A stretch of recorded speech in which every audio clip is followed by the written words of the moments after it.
For daily ask Reddit. What things did you do as a kid that you now realize is extremely weird? There were spiders and mice in my room which totally freaked me out, so every night before I went to sleep I'd whisper a report of what the weather was outside to encourage them to go outside rather than stay inside and bite me in my sleep.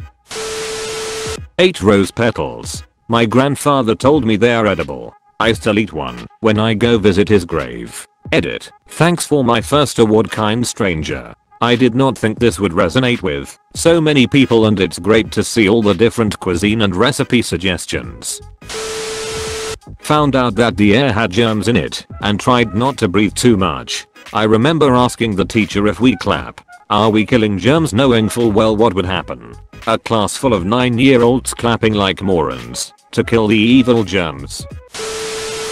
I used to host imaginary science shows where I would get questions from viewers that I had to answer. I don't remember a lot of the questions from my fake audience, but I remember trying to explain that glass actually could let air through, and that was the explanation to how we didn't suffocate when all the doors and windows were shut. Young me did not know a whole lot about ventilation. Edit. I also remembered something else now. My mom worked as a nurse, and she sometimes let me take syringes home with me, both with and without needles. Don't really know how I feel about that nowadays, though. I sometimes took a bit of everything from our bathroom. Shower gels, shampoo, whatever fluid I could get my hands on basically, and I filled a mixture of the shit and put into a syringe. I then sneaked around the apartment and chose my victim, a poor plant of some kind. I injected a small dose of the magical elixir into the poor plant. Super happy this didn't develop some sort of mental disorder for me later. I used to have science experiments in the bathroom sink. Meaning, I'd go to the bathroom and lock the door. Once in, I'd make sure the sink drain was shut and then proceed to add every cleaner / chemical / shampoo etc under the sink to the sink in hopes of a reaction. Never got one, but it also never stopped me from trying. In hindsight, I probably could have killed myself if I had mixed the wrong stuff. I obviously didn't.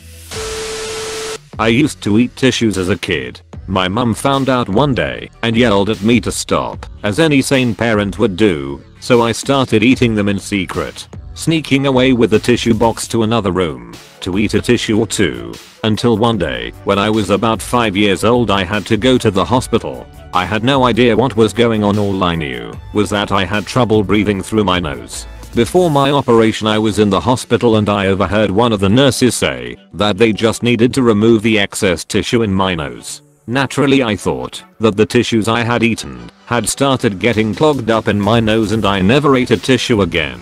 I made the realization at 14 that it was muscle tissue in my nose and not the actual tissues I was eating. Edit. I'm glad to learn that I'm not alone with my strange habit. Also wanted to add that I saw some people mention getting tissue stuck in their ears, and I had a close call in primary school when I rolled a piece of paper into a really small ball and put it into my ear. If you haven't realized, I wasn't the brightest child. Had to go to the medical bay to get it taken out with tweezers. When I was around 4 to 5 years old, I remember I used to sneak downstairs very early in the morning and search for any cups with that of cold sweet sugary coffee in and drink them before anyone got up. Guess I may have been the youngest caffeine addict in Britain. Edit. Back in the day, my parents drank camp coffee. I don't know if this is available outside of the UK, but it's essentially a thick coffee syrup which you use with hot water and milk. I loved it. So much better than instant. Double edit. The hazards of doing this were higher than you might think. Both my parents were heavy smokers, so there was a high probability of there being a dog end cigarette butt dropped in a cup somewhere. I wasn't that thirsty,